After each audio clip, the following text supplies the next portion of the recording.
Ito yung LGU ng Pura, Tarlac at Mayor John Paul Balmores pinarangalan ng DSWD Region 3. Narito ang balita ni Jude Briones. Target on air. Live report. Pinarangalan ng Department of Social Welfare Development Region 3 ang lokal na pamahalaan ng Pura sa lalawigan ng Tarlac dahil sa patuloy na pagtataguyod nito ng pangangalaga sa karapatan at kapakanan at maunlad na kinabukasan ng bawat bata sa naturang bayan.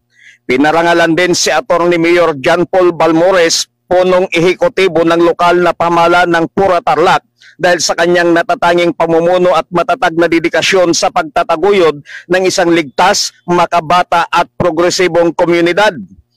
Ang pagpaparangal sa lokal na pamahalaan ng Pura at kay Attorney Mayor John Paul Balmores ay isinagawa ng DSWD Region 3 sa kanilang programang Central Luzon na Gawad Makabata Awards 2025 na ginanap kamakailan sa San Fernando City, Pampanga.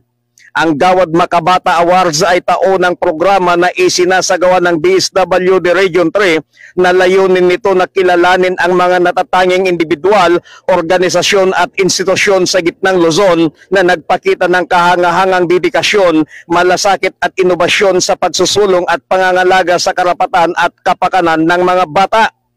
Ang mga naturang parangal na natanggap ng naturang bayan at ni Attorney Mayor John Paul Balmores ay isang testamento ng bayan ng Pura sa lalawigan ng Tarlac ay nangunguna sa pagsusulong ng karapatan at kapakanan ng bawat mga kabataan.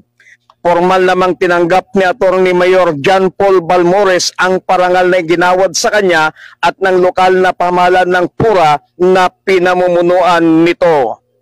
Mula dito sa bayan ng Pura, Tarlac, Jude Briones nagulat para sa Target on Air sa DZME 1530 ang Radyo TV.